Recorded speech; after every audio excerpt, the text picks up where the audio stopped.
वायुसेना प्रमुख air chief marshal AP Singh ने एक ताजा बयान में कहा था कि ऑपरेशन सिंदूर के दौरान भारत ने पाकिस्तान के 5 फाइटर जेट के अलावा एक बड़े एयरक्राफ्ट को भी मार गिराया। ये बड़ा एयरक्राफ्ट शायद ELINT यानी इलेक्ट्रॉनिक इंटेलिजेंस या AEW airborne early warning control था। बड़ी बात यह थी कि उन्होंने कहा कि इस एयरक्राफ्ट को 300 किलोमीटर की दूरी से मारा गया और ये इतनी लंबी दूरी से सतह से हवा में मार गिराने की पहली घटना है। हालांकि उन्होंने कहा कि इस बारे में हम बात कर सकते हैं। पहलगाम में हुए आतंकी हमले के बाद भारत ने ऑपरेशन सिंदूर के तहत पाकिस्तान में चल रहे 9 आतंकी ठिकानों पर एयर स्ट्राइक की थी। भारतीय वायुसेना के एक सीनियर अफसर ने एक रिपोर्ट में बताया कि 300 किलोमीटर की दूरी के हिसाब से ये अब तक का सबसे ज्यादा दूरी वाला हमला था।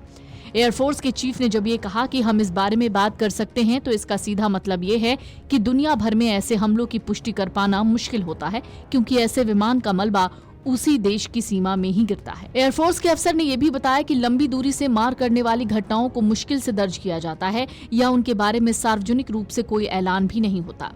एयरफोर्स चीफ का यह बयान इलेक्ट्रॉनिक ट्रैकिंग से पुष्टि होने के बाद ही सामने आया है।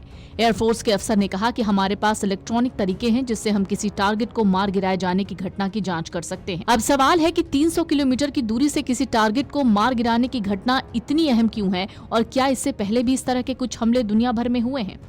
इतनी दूरी से किसी टारगेट को मार गिराने के लिए लंबी दूरी की इंटरसेप्टर मिसाइल यानी सरफेस टू एयर मिसाइल या सैम के अलावा सटीक और लगातार ट्रैकिंग फायरिंग सॉल्यूशन को बनाए रखना बहुत जरूरी होता है। भारत की वायुसेना को ये क्षमता रूस से मिले S-400 ट्रायम्फ सिस्टम से मिली है। एयरफोर्स के अफसर का कहना है S-400 ट्रायम्फ सिस्टम का पाकिस्तान के खिलाफ ऑपरेशन में पूरा इस्तेमाल हुआ। सिस्टम की 400 किलोमीटर की जबरदस्त मारक क्षमता ही थी कि जिस वजह से पाकिस्तान के लड़ाकू विमान लंबी दूरी के बम से भारत पर हमला नहीं कर पाए। पिछले कुछ सालों में दुनिया भर में ये काफी सुनने को मिला है कि इतनी लंबी दूरी के किसी टारगेट को मार गिराया गया हो, लेकिन कुछ घटनाएं भी हमारे सामने आई हैं, मसलन यूक्रेन का दावा। वायुसेना का कहना है कि S-400 के रडार ऐसे हैं जो सीमा के अंदर भी कई किलोमीटर तक नजर रख सकते हैं। एयरफोर्स के मुताबिक ऑपरेशन सिंदूर के दौरान Barak 8 medium range surface to air missile और स्वदेशी आकाश मिसाइल ने भी अहम भूमिका निभाई। भारत का रूस के साथ रक्षा मामलों में जो समझौता हुआ है उसमें भारत को रूस से S-400 की 5 यूनिट मिलनी है और इसमें से 3 मिल चुकी है। इन्हें पाकिस्तान और चीन से लगने वाले भारत के बॉर्डर पर तैनात किया गया है। बाकी 2 S-400 यूनिट 2025 से 26 तक मिल जाएंगी। बेंगलुरु में एक व्याख्यान के दौरान वायुसेना प्रमुख air chief marshal AP Singh ने बताया कि 7 मई को पाकिस्तान का एक बड़ा हवाई प्लेटफॉर्म लगभग 300 किलोमीटर की दूरी से मार गिराया गया। ये संभवतः इलेक्ट्रॉनिक इंटेलिजेंस या airborne early warning and control विमान हो सकता है।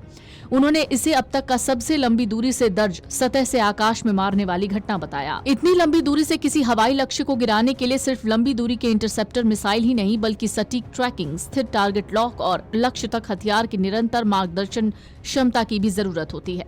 भारतीय वायुसेना ने ये क्षमता हाल ही में रूसी S-400 प्रणाली के आगमन के साथ हासिल की है। हाल के संघर्षों में इतनी लंबी दूरी सतह से आकाश मार के मामले बहुत कम सामने आए हैं। फरवरी 2024 में यूक्रेन ने दावा किया था कि उसने रूस के A-50 जासूसी विमान को 200 किलोमीटर से अधिक दूरी पर गिराया।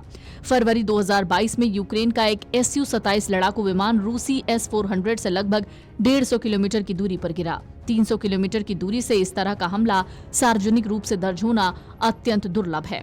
भारत को रूस से अब तक 5 में से 3 S-400 यूनिट मिल चुकी हैं, जिन्हें पाकिस्तान और चीन की सीमा पर तैनात किया जाना है। Video desk amarujala.com।